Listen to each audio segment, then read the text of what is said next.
Once he gets set. Good, guys. All right, go ahead, CL. Hey, Coach Williams. I understand that Sean and Hubert kind of lucked into getting a vaccine shot. I was wondering if there was like a plan for the staff, and I kind of asked that in the context of the CBS report earlier this week about some apprehensions nationwide about conference tournaments being able to still be played and that kind of thing. Well, I'm not aware of those discussions about the conference tournaments, but yeah, and I like the way you said it. They looked into it, and most of my staff members do want to take it, and I think that everyone that has an opportunity to take the vaccination, I think they should. And I had mine yesterday morning, and I'm 70 years old. Last week they put the number down to 65. I made calls, and Wanda got on the computer and the whole bit, and I made calls, and we finally got it scheduled yesterday morning, and took the vaccine, and or had the vaccination, I guess is maybe the right way to say it. But no, I'm hopeful that we can encourage a lot of people that have some doubts about whether or not they should take it. Is I'm really following the Dr. Fauci's of the world and everybody that I listen to that are specialists, and that's the way I go. Is there any concern that people might look at it like Carolina basketball is being favored or any way skipping the line, so to speak? I don't have any. I'm at practice yesterday when it came up. I said, they said they had a chance to go get it. I said, go get it. And then I turned my attention back to Garrison and Caleb and RJ. And I know that when Roy Williams and Wanda got it, we're over 65 about 5 years. So we are in the category that can get it. So we got it, and we scheduled it. I didn't just go out on the middle of the highway on the sign and say, can I get a vaccine? We went through the proper procedures, and everybody's going to make what they want of every situation. But I don't, like I say, guys, I'm in the middle of practice. What am I supposed to say? No, don't go do that. So I told them to go on. CL, since you brought it up here, I thought we talked about this on the phone before, but since you brought it up, they got the vaccination yesterday because where they were giving it, the people who had signed up for it had run its course, and they still had vaccinations left. So the university, I think, has designated certain groups that are within a certain distance of certain sites. And so athletics got called and made calls to different people who were in that age group or who were available, who could get there. I even got called, but when I drove down there, they had shut the door and said, I'm sorry, but we've already used up the ones that were left. We were going to throw those out, but sorry. But so I turned around and went home. So that's how those vaccinations happen. Brendan Marks, you're next. Hey, Roy, thanks for taking the time. I wanted to ask you a basketball question. You guys are 75th nationally in tempo right now. Just wanted to sort of gauge your thoughts on how the guys are picking up the pace and what they can do to continue to improve that and continue to pick up the pace. And I'd be willing to take any suggestions because I hate it with a passion. And I feel like we don't have a fast break. We have a slow break. And it really ticks me off, and worse than any team that I don't go back and check analytics because analytics for people that care about it. I watch guys play basketball and see what I think, but I do believe we're playing at a slower pace than any team I've ever coached. And that's scary, and it bothers me a great deal. If I can quickly follow up, how much of that is conditioning and guys just still getting into the rhythm of running, and how much of it is a mental thing and understanding what you want them to do every time they're on the floor? I think it's a very little part of it is conditioning. I just think understanding how we want to play. And guys, again, we have now 7 freshmen in our top 11 because Anthony only played 4 games last year. And so he's going to be able to get a medical red shirt, or may already have gotten it. I don't know. But we have 7 of our top 11. Every player in the country wants to play at a fast pace. Oh God, coach, I just love a fast pace. And then they get there and realize how daggum hard they have to run, and they don't enjoy it quite as much. But so it's, I'd say a little bit up, very little. I wouldn't probably say any is conditioning. I think it's just learning what you have to do and the pace with which you have to run and the pace with which you have to push the ball. Thank you. Thank you. Josh Graham. Coach, I don't know if you know this, but your team's played more games than any team in the ACC with 14, and you played Wake the other day. That's only played 9. Do you feel fortunate almost how many games you've been able to play to this point, considering how young the team is? I do feel very fortunate. I know we haven't played nearly as many home games as we have. I feel like we get a home game, I don't know how to act, but what is it?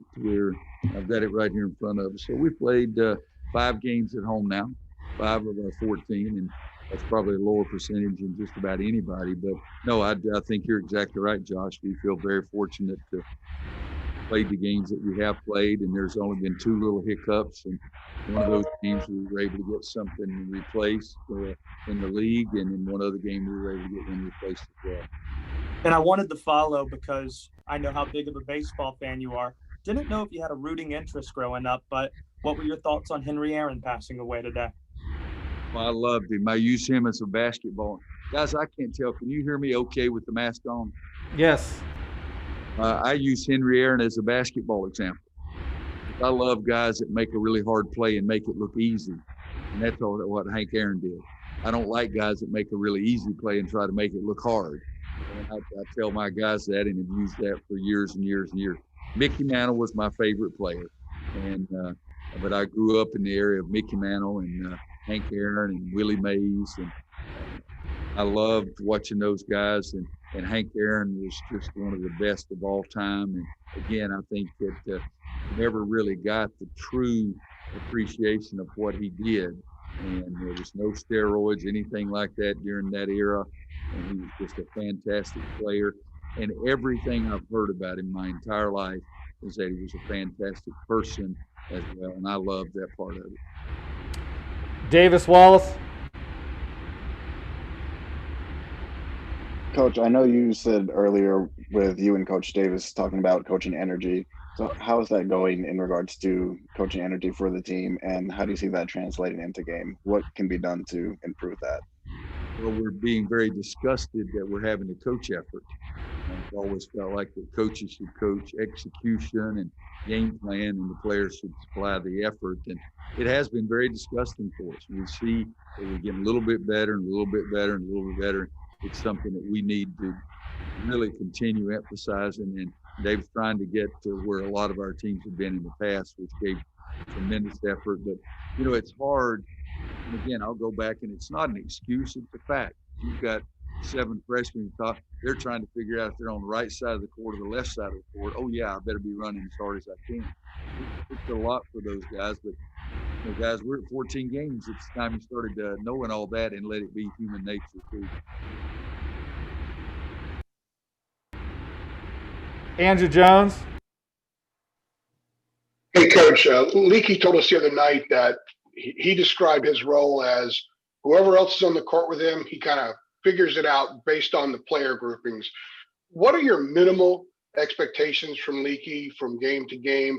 And what couple areas of his game do you think can still grow a lot the rest of the season? Well, Andrew, I didn't necessarily understand you so quite as well about what Leaky said. If you wouldn't mind repeating a little bit of that. Yeah, he said that when he's on the court, his role depends on who the other 4 are. So it changes. You know, he can be a passer, he can be a rebounder, whatever it is. It depends on the player grouping. So what are your minimal expectations from him? And also, what parts of his game do you think could still grow a lot the remainder of the season? Yeah. Well, you know, he's so valuable to us because he does so many things. But his role always is going to be the best defensive player on the floor and give us another rebounder on both ends of the floor, on the offensive board and the defensive board. But he also has that role of, okay, sometimes you're going to have to be the point guard. Sometimes you're going to get the ball off the board and push it down the court, so you have to be a playmaker. So I think when he loses himself in the game mentally on the defensive end of the floor, his play is so much better. And I think we need him to continue that. And yes, he's fantastic at running the floor, getting the guys pitch ahead to him. If we can get some more of those pitch aheads, take the ball to the basket, I think is good. In the game against Wake Forest, 8 assists and 1 turnover. So he does have a better appreciation of the value of the ball than some of the other guys. But I think explaining it like that is good for Leaky, but it's also a little bit of a role that everybody plays. And it's part of the game of basketball. But in my opinion, he should be the best perimeter defensive player in the league. I want him to focus on that. I want him to get to the board. I want him to be Dudley Bradley. I want him to be Jackie Manuel. Oh, yeah, you scored 4 out of 4 from three-point line against Miami. That's fantastic. Well, but I want him to be that Jackie Manuel and Dudley Bradley. And I mean, Dudley Bradley was the best defensive player in college basketball. And his senior year, he didn't average in double figures. For his career, he probably averaged 4 points a game, but he was the 13th, I think. It's a long time ago, probably before some of you guys were alive. I think he was the 13th player taken in the draft, and it was just because what he did defensively. Adam, no, Andrew, I got a bunch. Adam, then Kip. Hey Roy, you've talked several times about how recruiting has changed, and if you had your preference, you would just hop on a plane and go fly somewhere and watch a guy shoot free throws if you could, just to be able to see him in person, but you can't do that. Like so how has that changed what you are doing? Are you having to FaceTime these guys more? Are you calling these guys more? Is someone helping you out with that? Just how are you going about that, and what's it like for you? I hate it. There's no question about it. I like to be in front of a guy, let him see my face and me see his face, his family, and the same thing. But I'm calling more, texting more. Yes, I have to have help with the Zoom and all that kind of stuff, but I'm not as comfortable with it, and I don't think I'm as good at it as a lot of people. I know I'm not as good at the Zoom and junk like that as a lot of people, but I have my entire life relied on the personal touch and the personal relationship. Kip, then Macy. Yeah, hi, Roy. First, appreciate you noting that some of us are too young to remember Dudley Bradley. Kip, I saw you when I said that. Thanks. Hey, looking at the numbers from the Wake Forest game, your team shoots or attempts 9 3-pointers. Is that more what you want to see in terms of that, in a game-by-game basis? Is that's about right for your club? Kip, I've never told my players a number, but I want them to attack inside first, either by dribble or pass. If Caleb can dribble a ball while he basket, I want him to shoot it. If he can throw it in there to Garrison, I want him to shoot it. But I want to attack inside first. And then if it goes inside and it comes back out and you're open, shoot the daggum basketball. But I've never put a number on it. I've always been one to like balance. I want to have inside scoring, and I want to have guys making 3-point shots. What were we at? 3 for 9 against Wake or something like that?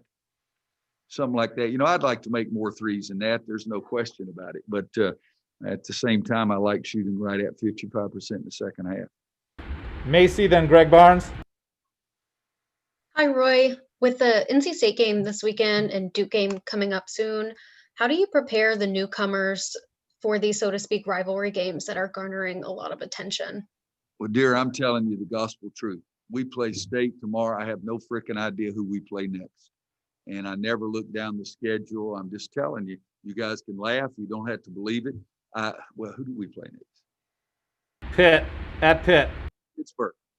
Pittsburgh next week. And that I don't have any idea. I never look down the schedule. And I'm being honest. I never look down the schedule. I know we play State tomorrow, and the whole league is ACC, or they're all rivalry games. And if you're playing Stony Brook. I got a friend of mine that coaches at Stony Brook. If you're playing Stony Brook, I'm going to try to be focused on Stony Brook, not who we're going to play after Stony Brook.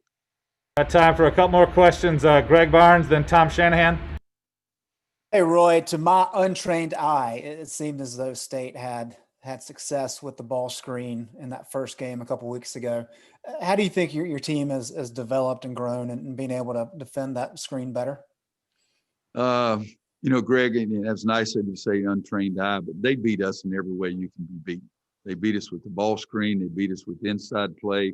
They beat us with shooting the threes on and making them. We did, in my mind, it was the worst defensive game I've ever had a team coach. Ever had a team play. Maybe that's the worst defensive game I've ever coached as well. But they were the aggressor and everything. They made shots. They got the ball where they wanted. They drove it to the basket. They turned us over, took it down the court. They manhandled us the way I look at it. And we were fortunate, got some breaks in the second half and made a couple of shots and got it close. But it wasn't just a screen on the ball. I mean, Devin Daniels drives the ball to the basket the first 2 or 3 times. Helms all year long have been slipping the screen. In this game, he said every screen they held it to a long time. It didn't slip the screen. They were a step ahead of us in everything that happened during the game. Last 3 questions. Tom Shanahan, then Royal Howell, then Chansky. Go ahead. Hi, Coach. I also have a Hank Aaron question with Coach Dean Smith's history. I wanted to ask you if you and/or Dean ever had a chance to meet with Hank and talk to him about race in American sports. You know, I don't know about Coach Smith.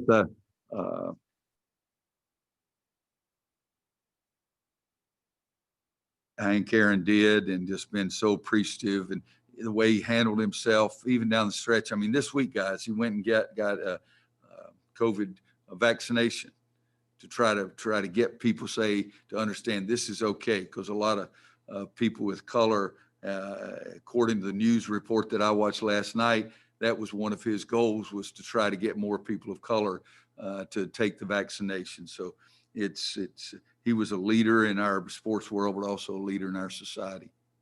Royal Howell, then Art.